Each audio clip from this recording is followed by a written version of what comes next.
Hello and welcome back to Deus Machina Demonbane. You're the one who used him as a shield! Oh, you're blaming it on me? You're rotten to the core. I can say the same thing about you! A battle begins. A fierce battle between women, where intense emotion becomes raging flame and willpower collides in showers of sparks. The pedestrians are all watching from a distance. Their attention really should be embarrassing, but frankly I'm too unconscious to care. Sir, how would you like to pay? I said I'm unconscious, damn it.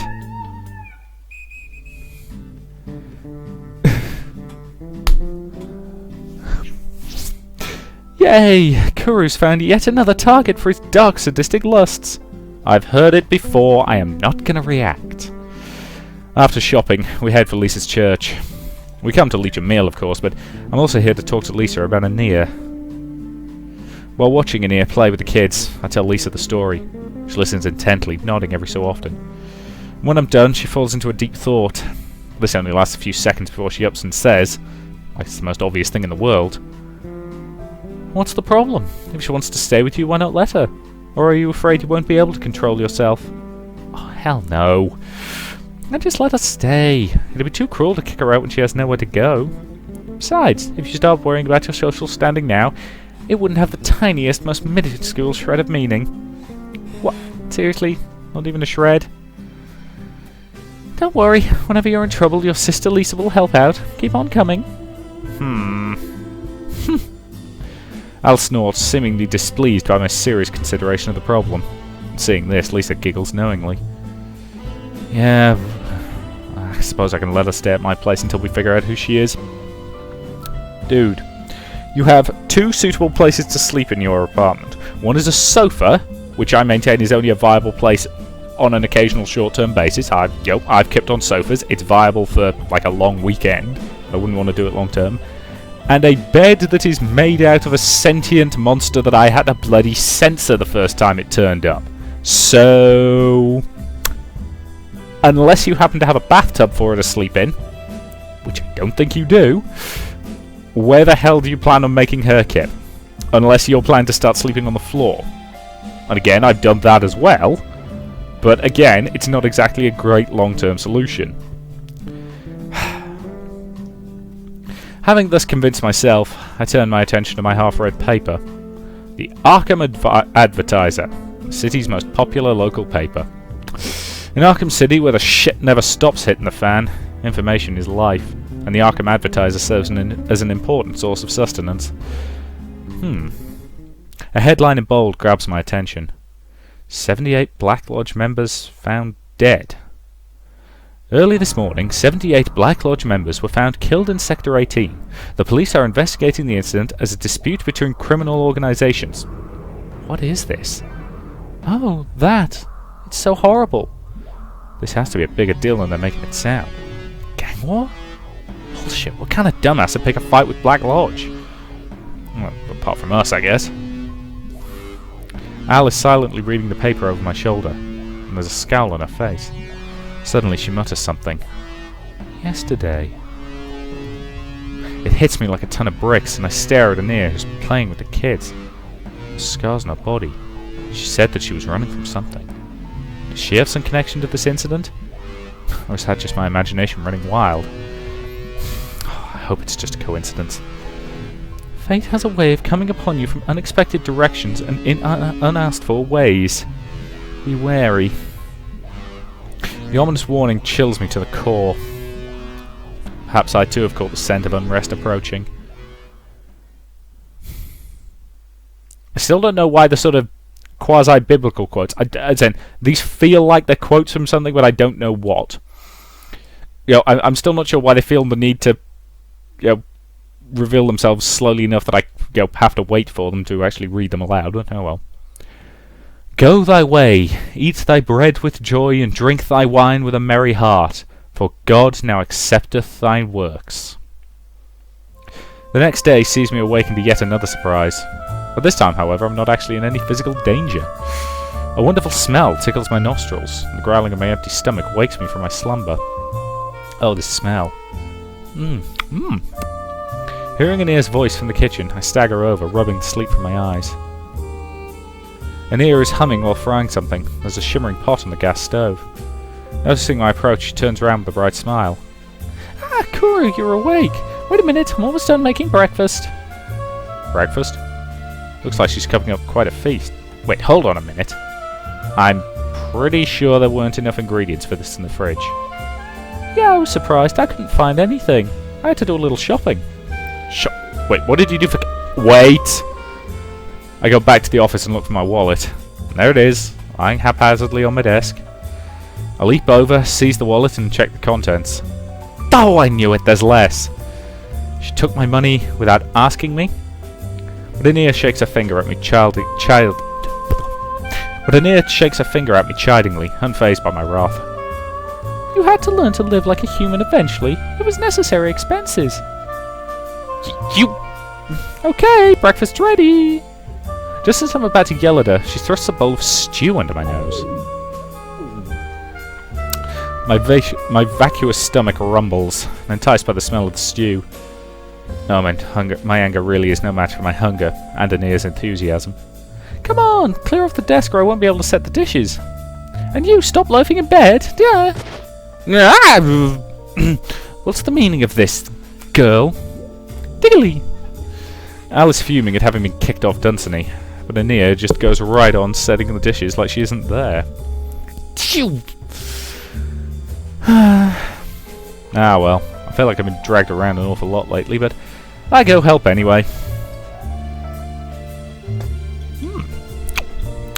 This is, yes. How is it? I take a mouthful of stew and find myself instinctively moaning in delight. It's good. The ingredients and seasoning come together nicely. Simple traditional style, it's not all bland. It's the work of a true pro. Somebody knows how to deepen the flavour by bringing out the taste of each element. I can't stop eating. Also on the table are fresh baked bread, ham, eggs, salad, a pitcher of orange juice. Even Al is eating silently, but she still has a scowl on her face. Come on, come on! Ania is restlessly awaiting my opinion, her eyes sparkling with anticipation. I nod and answer honestly. It's good. It's really good. Just leave it to me. She strikes a victory pose, her face alight with childish joy. But I'd never imagined she was this good at cooking. I wouldn't say this, but... well, it's the last thing I'd expect from her appearance and personality. Suppose everyone is good for at least something after all. Al mutters discontentedly while stuffing her mouth with bread. I see a triumphant smile spread across Enia's face. She puffs out her chest, looks down at Al with a haughty, confident disdain. Ha! She doesn't even try to hide her derisive laugh. After all, men prefer a cute girl who can cook well, you know. At least more than a freeloader who does nothing but eat and sleep. Phew! Al slams the table, leaps to her feet, and glares murderously at Ania. Ania, however, is completely unfazed. She just wags her finger and clucks her tongue scoldingly. I'll show this girl how I'm the perfect image of the ideal woman. That said, I, Ania, would like to take care of all the chores in exchange for letting me stay. What? I'm not actually sure what's going on here. An uncomfortable silence falls over us. The highly disturbing sound of Dunsany munching on something fills the quiet. I'll be your live-in maid, okay? In service, you, okay? I'll you, okay? I don't get it. Oh, you're so coy, acting all embarrassed like that. Come here, you. Her cheeks blushing, she pounds me on the back. Ow! Damn it. I have a premonition of the coming apocalypse, the storms of steel and flashing lightning, the whirlwind of flame and raging howls of the damned. Oh, someone save me, please. Tickly! La la la la la. Ania is prancing around the office, going over everything with a feathered duster. Al and I are standing off to the side so as not to get in her way. As I watch, I'm impressed by her deftness. Her housework skills live up to her confidence. Her personality issues aside, it might be a pretty good thing to have her here. Seriously, how long are you going to keep sulking? Al is pouting as usual. She must really not get along with Ania. That girl is already acting like she owns the place. I find it exceedingly displeasing. Oh, come on, don't be like that. She's doing a good job, isn't she? You mean to take her side? You sure are hostile. And what has you pissed off anyway? Don't you think you're overreacting? It's not that I dislike her or anything. Al's face darkens, the sudden gravity of her expression startling me. That girl. I feel an ominous aura around her. She's a bringer of catastrophe. To be honest, I want nothing to do with her. I didn't expect to hear anything like that coming from Al. For her to be this disturbed, I don't think I could just laugh it off. Just what is Al sensing in Ania? But we can't toss her out, you know. I end up dismissing it with a smile anyway. Yeah, I suppose there's no point worrying about it. Don't worry. Even if something bad happens, I'm the invincible master of the Necronomicon, right? There's no disaster the two of us can't beat. For some reason, Al turns red and looks away. Her next words come surely and fierce. You're naive, especially when it comes to women. It's displeasing, extremely displeasing. You know what they call guys who are strong enough to be naive? Heroes. Just to be clear, the only thing that displeases me is your optimism. That's all. Nothing else. I want to make that clear. What? I mean... Look, I'm not jealous of that girl or anything, so don't get the wrong idea. Huh? Hey, you're in the way. Nah! With a vicious swing of a broom, Ennea sends Al flying. Oh, this is bad. All finished. Trampling on the unconscious Al, Ennea wipes sweat from her forehead. Her smiles are naturally bright as she proudly thrusts out her chest. Well, isn't it sparkling clean? Even I will admit that my office was a horrible mess. But now it's sparkling so brightly it seems to be emitting its own light.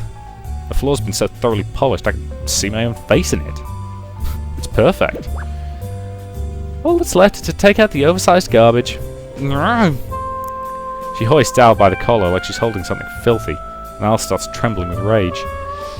You go too far, girl! She roars with anger, her power surging, and Ennea jerks her hand away like she's been zapped. Ow! That was close. I'll crush you, and this time there'll be nothing left. Aww. So it was burnable garbage, not oversized garbage. Yeah. Prepare yourself. Oh boy.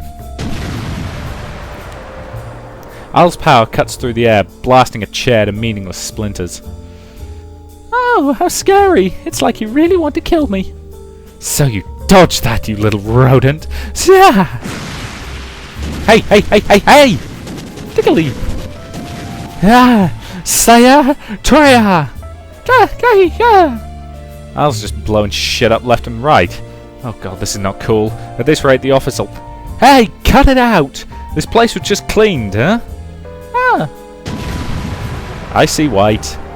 My hearing dies, leaving me surrounded by deafening silence. I feel something hot welling up in my nose.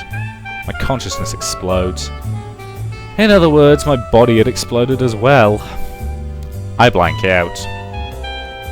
Oh, Kuru nobly sacrificed himself for me again. No matter. Stand still, girl. Oh, I'm gonna die.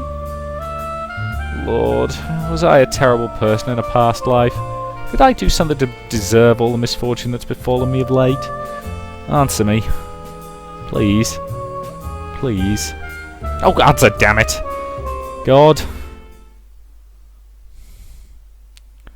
That, to me, is an excellent time to end this part. So thank you very much for watching, and I'll see you in the next.